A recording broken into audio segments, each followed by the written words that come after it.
This podcast was produced using artificial intelligence and refined by human editors. Ciao amici!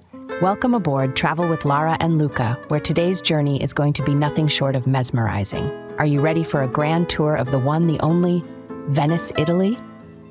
That's right, Lara. We're about to embark on a virtual odyssey to a city steeped in history, romance, and yes, plenty of aqua.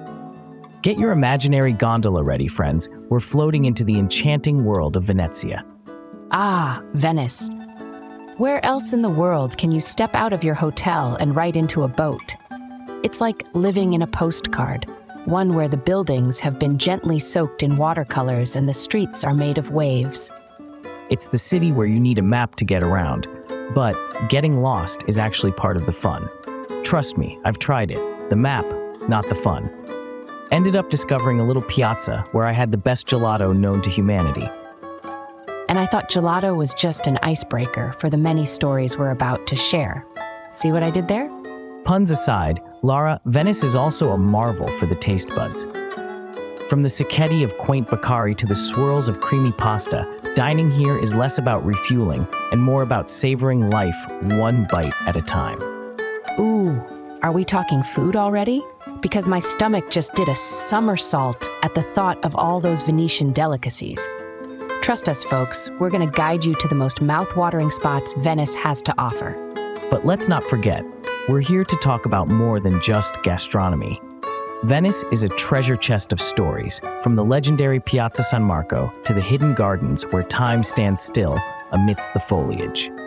It's a city that whispers legends through the cracks of its palazzos and sings through the echoing corridors of its opulent churches. And Luca, remember that ghost story about the haunted palazzo by the Grand Canal? Oh, I have chills already. But let's not scare our listeners away yet. Instead, let's bewitch them with tales of star-crossed lovers and artists whose souls fused with the cobblestones here.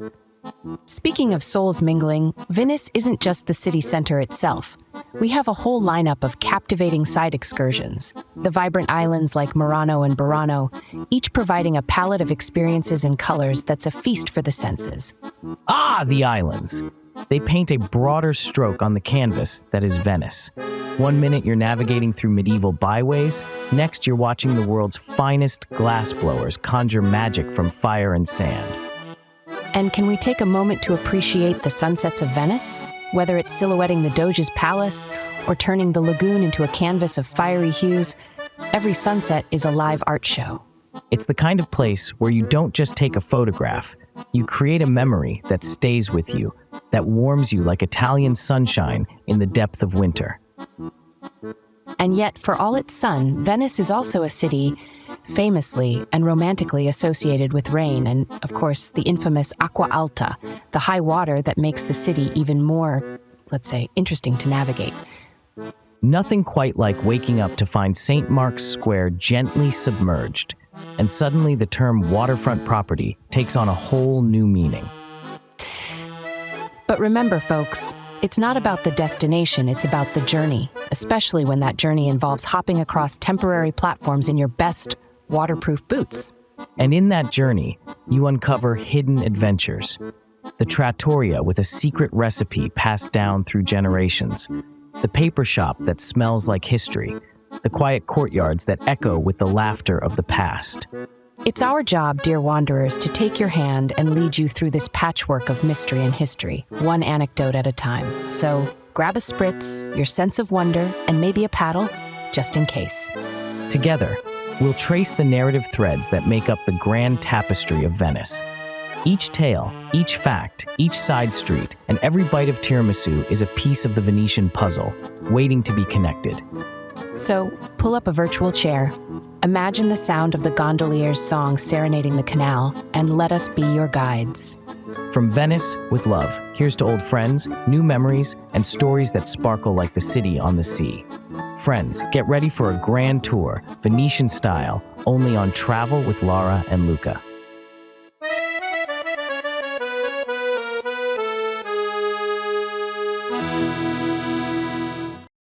Ah, Venice, La Serenissima. There's a reason poets wax lyrical and painters obsess over the romantic charm of this city.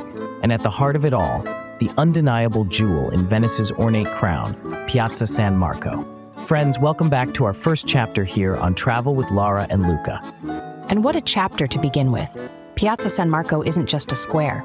It's a grand stage where the theater of Venetian life has been played out for centuries. It's where history, culture, and beauty collide to create something truly magical. It's been called the drawing room of Europe by none other than Napoleon. That's the kind of pull it has, drawing people from all corners of the world to its sprawling, open arms. It's where East meets West, those iconic Byzantine influences. They're there because Venice was a bustling trade center that connected the Orient with Europe. And now, Piazza San Marco connects us, for a brief moment, with its storied past. The architecture alone is worth the trip. Let's start with the Campanile, the bell tower soaring above us, a beacon for the lost tourist, and a perch for the city's ever-present pigeons. Those pigeons go where the people are, Luca. But I see your campanile and raise you the grandeur of the Basilica di San Marco, a masterpiece of Italo-Byzantine architecture. You could spend hours gazing up at the golden mosaics canopying the facade. I remember climbing the campanile, all those steps leading you up to what feels like the top of the world. Up there, you've got Venice laid out like a living map, water shimmering and rooftops glittering. Worth every step. Now, our listeners should know this is not just a sightseeing spot. It's the center of Venetian celebrations and somber events alike. Imagine the Carnevale, the entire square bursting with color and life, mysterious masks and elegant costumes. And not to mention that time we unwittingly joined the procession on Festa della Senza, witnessing the marriage to the sea ceremony. Well, when in Venice, do as the Venetians do, right? Let's circle back to ground level, though. Luca, you're particularly fond of one historical coffee haven here, aren't you? Is that the Café Florian you speak of, Lara? Established in 1720, and you can feel every bit of that history when you step inside. It's like time travel with a menu. That's the one. The oldest cafe not just in Italy, but in the world, still in continuous operation. Having a coffee there makes you a part of its legacy, of writers, artists, and thinkers who've mulled over the very same tables. It's the embodiment of La Dolce Vita, Lara. But we must give a nod to its eternal rival, Gran Café Quadri, because the only thing Venetians love more than their coffee is deciding which cafe serves it better. A feud as old as the beans themselves, but both offer stellar views of the square, while their orchestras fill the air with competing melodies. A show in its own right. Now, as much as we could wax poetic about Piazza San Marco all day, it must be said that the true allure can often be found in the surrounding calle, the narrow streets that branch out from the square like veins filled with wonder. These calli, they're like bookmarks in an ancient storybook, each one leading you to a hidden narrative, a secret corner, or an unexpected treasure. For instance, that time we got thoroughly lost and ended up in the oldest bookstore in Venice. You mean the exquisite Libreria Goldoni, tucked away in those labyrinthine streets. An Aladdin's cave of rare and antiquarian books where history whispers from the walls. Exactly. The charm of Venice, the essence of it, isn't just in the grandiose. It's in the undiscovered nooks where the city breathes and the unexpected history lessons are around every corner. Speaking of hidden history, remember the Scala Contarini del Bovolo? That captivating spiral staircase that looks like it's been plucked from a fairy tale and placed discreetly in the heart of Venice. The perfect blend of Gothic and Renaissance, hidden behind the facades, shyly waiting to be discovered. Climbing it gives you that rare glimpse of Venice's rooftops going about their daily sun-drenched business. You get a real sense of the play of light and shadow in the city as well. The bright open square of San Marco contrasted with the secretive embrace of the calle. But it's not just about being a spectator, is it, Luca? Piazza San Marco is where Venice invites you to participate, to be a part of the city's heartbeat, whether you're feeding the pigeons, chasing shadows, or finding serenity in the opulent church. It's where every visitor writes their own page in the ongoing story of Venice. Whether they're skating over the square in winter or wading through the acqua alta that transforms the piazza into a surreal lagoon in autumn. The acqua alta, when the high tide kisses the shores of the city twice a day, flooding the piazza with crystal clear reflections. It's nature's own contemplative art installation, and ephemeral beauty. Though for pedestrians, it's a bit of an obstacle course, isn't it? Walking on platforms above the water, dodging the waves lapping up over the stones. It's a dance, Luca, a water waltz. But that's truly what Piazza San Marco embodies, a dance of history, of people, of tides in and out, of a city that has been and will always be alive. And so we leave you with a thought. In Venice, every visit to Piazza San Marco is unlike the last. You'll find new joy, new wonder, new connection in the very heart of Venice. But our journey doesn't stop here. Stay with us, because next we're going to share the secrets of Venetian food, where flavors, not just buildings, tell stories. From Cicchetti to tiramisu to the freshest seafood, Venice serves memories on a plate. And who better than us to sprinkle a little Venetian seasoning on your next culinary adventure? Stick around. We'll be right back after a quick stroll through these ancient colli.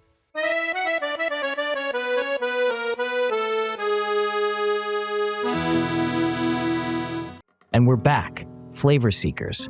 There's no way we could glide through Venice without indulging in a feast for the senses. Culinary connoisseurs, rejoice. We're diving deep into the Venetian gastronomy. Venice's food scene is like its architecture, a blend of influence, tradition, and a touch of the sea thrown in for good measure. From street-side Cicchetti bars to grand restaurants overlooking the Grand Canal, every bite tells the story of this city's spirited past. Let's start with the quintessential Venetian appetizer, Cicchetti. These are not your ordinary small plates. Whether it's at a crowded bar or a quiet hole in the wall, Cicchetti are bite-sized glimpses into the simplicity and richness of Italian cuisine. Ah, Cicchetti, where every morsel is a masterpiece. You've got crispy calamari, marinated seafood, creamy bacala mantecato spread over toasted bread, polpette, meatballs that might just convince you to miss your flight home. Oh, the polpette.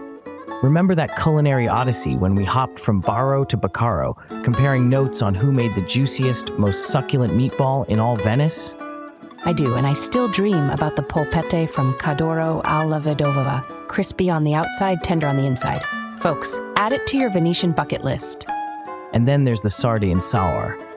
Picture this. Fresh sardines, fried to golden perfection, then marinated in a sweet-sour mix of onions, raisins, and pine nuts.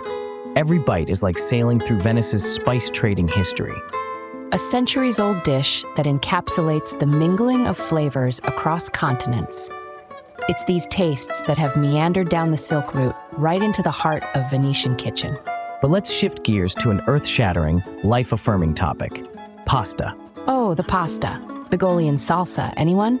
It's the epitome of Venetian comfort food. Thick, whole wheat spaghetti served with a deceptively simple sauce of onions and anchovies. That sauce, though, cooked slowly, it develops a depth of flavor that'll make you want to savor it slowly, like a fine wine. And speaking of fine wine, you can't visit Venice without toasting with a glass of Prosecco or Soave.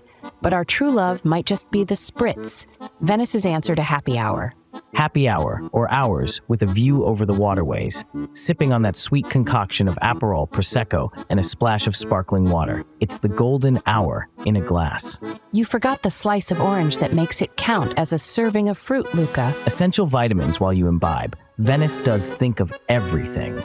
Now, Lara, I know you consider yourself some sort of tiramisu connoisseur. Care to share the secret of where to find Venice's best? Well, Luca, the truth is, the best tiramisu is the one in front of you. But if I had to choose, I'd sneak you into I Tre Mercanti. Their tiramisu is a pillowy cloud of mascarpone and espresso-soaked ladyfingers. The hint of cocoa, it's like a sweet, whispered secret between good friends. A secret I eat far too often. But speaking of coffee, let's not gloss over the fact that Venetians take their coffee very seriously.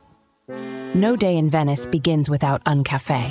Whether it's a quick shot of espresso at a standing bar or a leisurely cappuccino with a view over a winding canal, coffee is salvation here.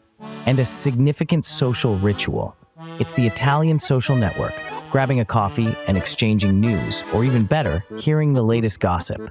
And for a sweet finish to the day, you can't overlook the pasticcerias brimming with buttery pastries, each more tempting than the last. Can't resist the pastries, especially the frittelle during the carnival season. These little donuts are a taste of Venice's most festive time.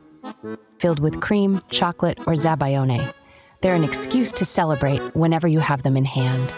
Now, we've mentioned risotto, but there's another risotto that deserves its own spotlight, the risotto al nero di sepia. Cooked in cuttlefish ink, it's jet black, creamy, and an utter revelation. Ah, the dish that inspired Luca's chef noir phase, a dramatic dish for a dramatic city. A culinary adventure into the fray, and one worth taking. But let's not forget our vegetarian friends. The artichokes from the island of Sant'Erasmo or Carciofi are a revelation. Grilled, marinated, or tossed into a fresh salad. It's the essence of spring on a plate. Vegetables are the unsung heroes of Venetian cuisine, where the freshness is the real star. All this talk of food is making me hungry. But my friends, I hope we've whetted your appetite for the gastronomic journey that is Venice. Food, after all, is a language everyone speaks, and Venice has so much to say. But stay tuned, because after this short break, we'll pull back the curtain on Venice's hidden gems, the quiet spots and secret spaces that hold the soul of the city. So, fill your glasses and prep your palate. We'll guide you through those silent streets and whimsical workshops mere moments away.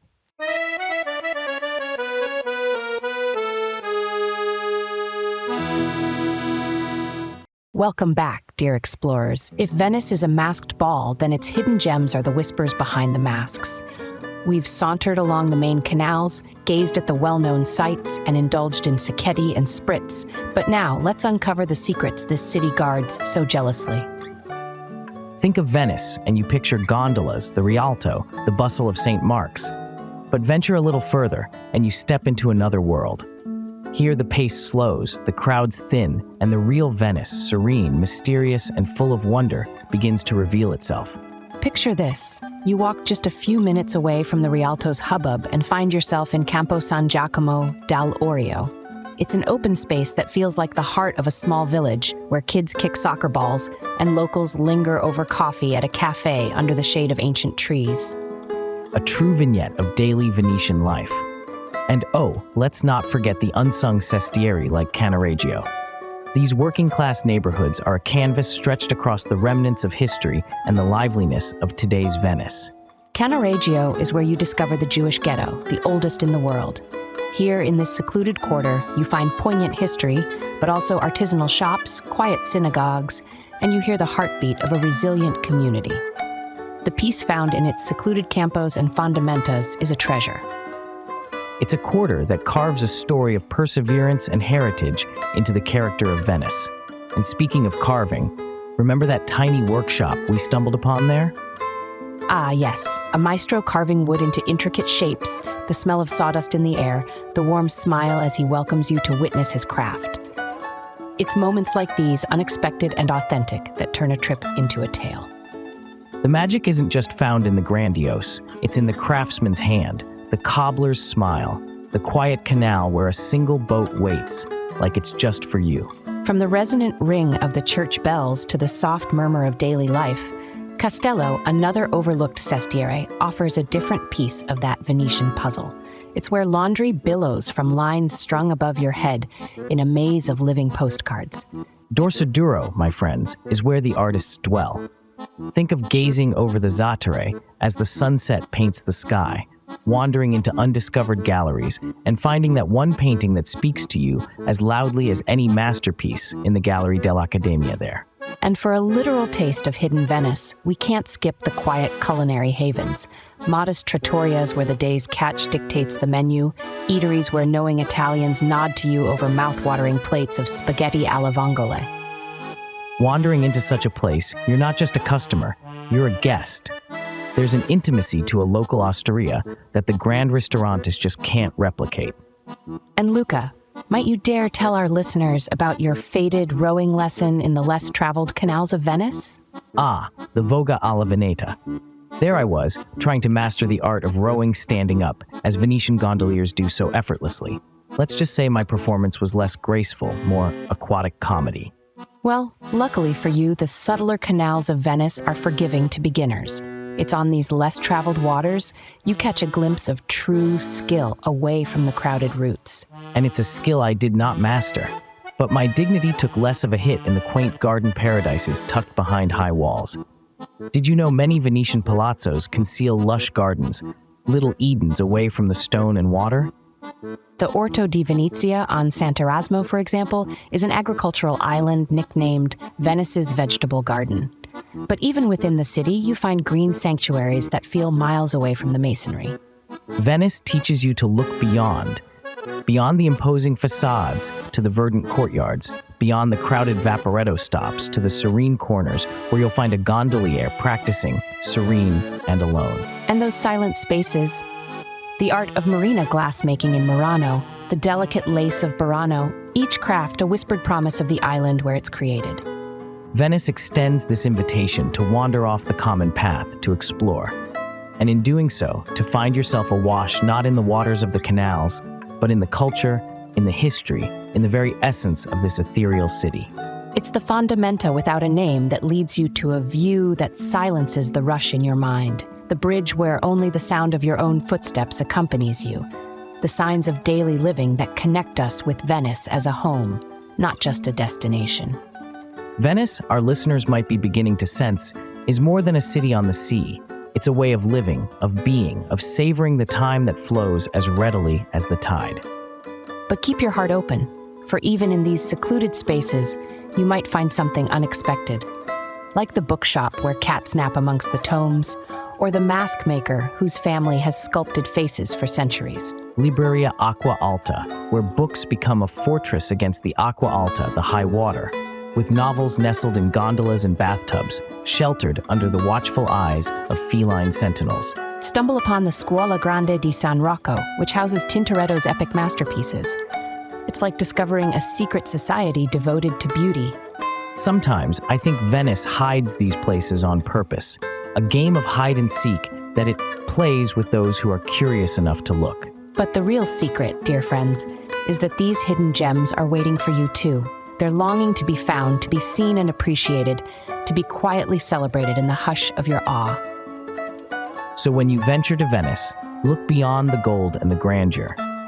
Venice will whisper its secrets to those who walk its less trodden paths, listen carefully, and challenge the water for tales less often told. After this brief respite, join us as we float back to the better-known tales of Venice's iconic landmarks. Prepare for legends of love and heart-wrenching history, told only as Venice can tell them.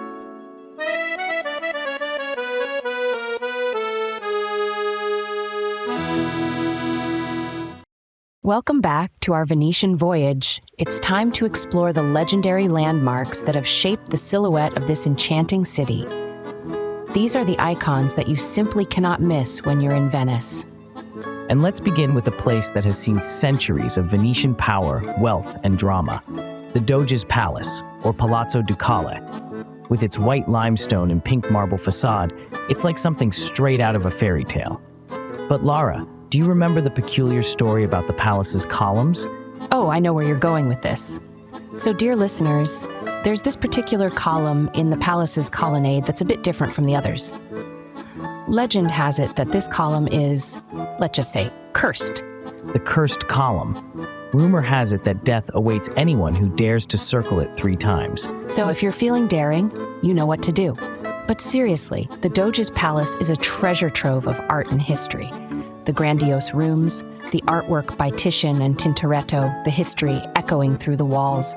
Not to mention the fascinating prisons and the Bridge of Sighs. We'll get to that bridge shortly. Next up, St. Mark's Basilica.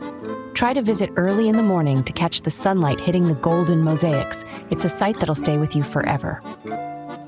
That's assuming you can take your eyes off the pigeons long enough to look up at the mosaics.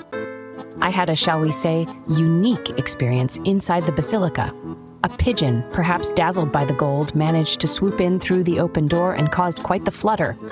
You could say Lara's been blessed by the birds of San Marco, but mishaps aside, the basilica, free to enter, is a marvel of Byzantine architecture that you can't skip. Now, praying your Venice visit doesn't involve bird run-ins, let's talk about the Bridge of Sighs. It's one of the most photographed spots in Venice, bridging the Doge's Palace to the new prison. This isn't just any bridge, though. The name comes from the idea that prisoners would sigh at their final view of beautiful Venice before being locked away. Don't worry, folks, it's not all doom and gloom. There's a sweeter legend that says if you kiss your beloved as you pass under the bridge at sunset, you'll be granted eternal love. Eternal love in Venice? Sign me up. But speaking of love and water, we can't talk Venice without mentioning gondolas. The gondola is the quintessential symbol of Venice. A gondolier skillfully navigating the narrow canals is a timeless image. History tidbit coming your way. Did you know all gondolas are painted black by law? It's a tradition dating back to the 16th century, when extravagant decorations on gondolas were banned to stop wealthy Venetians from showing off. There goes my dream of a pink gondola.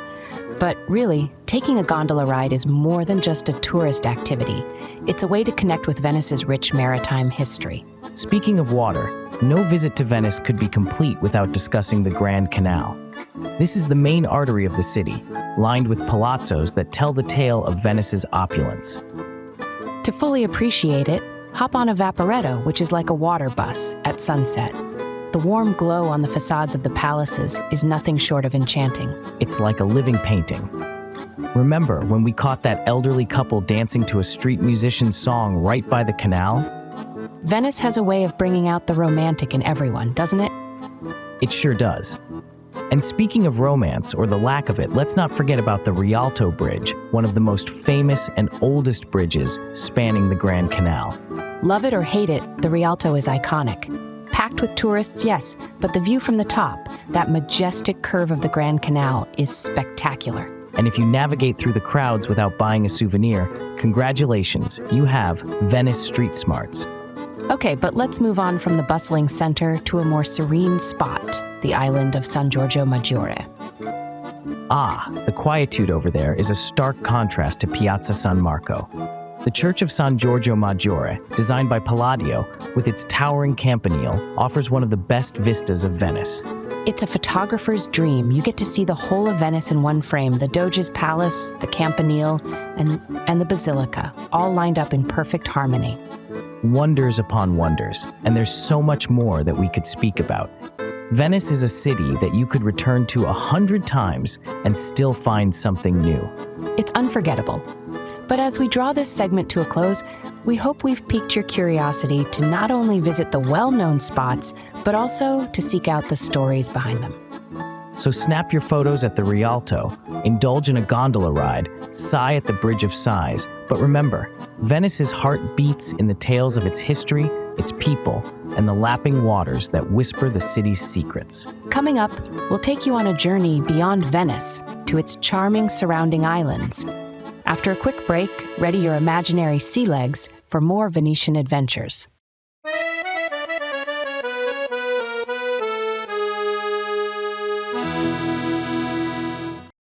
As much as Venice captivates us with its winding canals and cobblestone streets, there's a world to explore beyond its main islands. So, dear listeners, let's venture off to where the lagoon opens up its arms to a cluster of enchanting islands, each with their own unique flavor. Absolutely, Lara. First stop, the vibrant island of Burano, known for its rainbow of brightly colored fishermen's houses that line the canals. It's like walking into a crayon box that's come to life. Yes, and aside from being a photographer's paradise, Burano is renowned for its exquisite lace-making tradition. You can even watch the artisans at work, crafting delicate beauties that are renowned the world over. It's a craft that's been passed down through generations. And let's not forget to mention their whimsical leaning bell tower, perhaps trying to rival that of Pisa. A photo at the right angle, and you've got the Leaning Tower of Burano. And if lace isn't your thing, the culinary delights might be. The seafood here, fresh from the lagoon, is simply sublime. Speaking of food, my mouth is still watering from that risotto di go that I had last time. You remember, the one with the tender goby fish caught straight from the lagoon? How could I forget? It was a plate of creamy seafood heaven. But lace and food aside, Burano has an atmosphere that's just happy. It's the island's color therapy, I suppose. It does leave its mark on your soul. But ready for a change of scenery? A short boat ride from Burano takes you to the tranquil island of Torcello. Ah, where the Venetian civilization began. Torcello is steeped in history, though now it's a quiet, almost serene place compared to its bustling neighbors.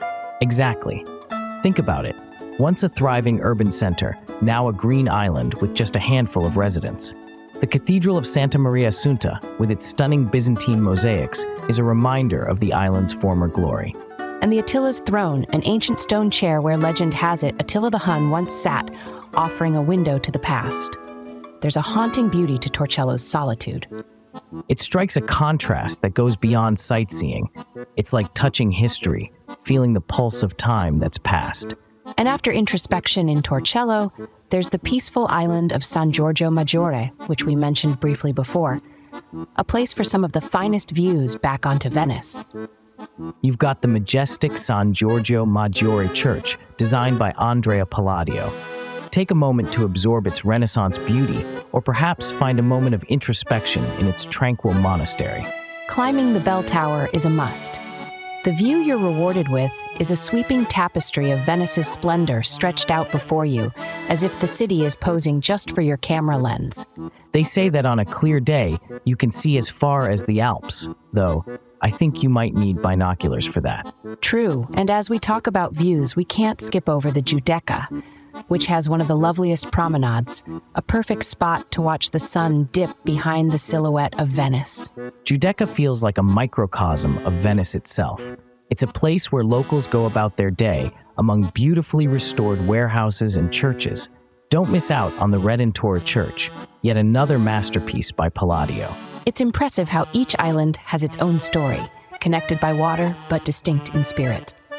They offer a break from the whirlwind of the central city, but are so essential to understanding Venice as a whole.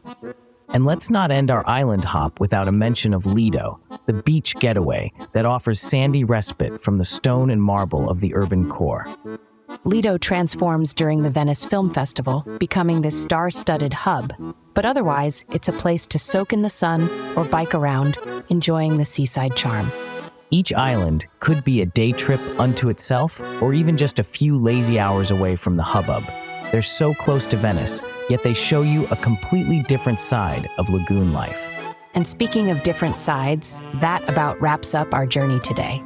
From the iconic spots, to the hidden corners, to the islands that sprinkle the lagoon, Venice is a mosaic of experiences. We hope we've inspired you to explore the city's many layers. Maybe you'll find yourself sipping espresso at Piazza San Marco, getting lost in Dorsoduro, or discovering the colorful homes of Burano. Thank you, dear listeners, for joining us today. Next time you're in Venice, take a moment to see it through our eyes, won't you? And should you have any of your own Venetian tales or recommendations, please share them with us on our social platforms. We love seeing your adventures. Until next time, keep wandering, keep wondering, and keep the spirit of travel alive. Ciao for now from both of us. Arrivederci, and remember, travel always brings a story to tell.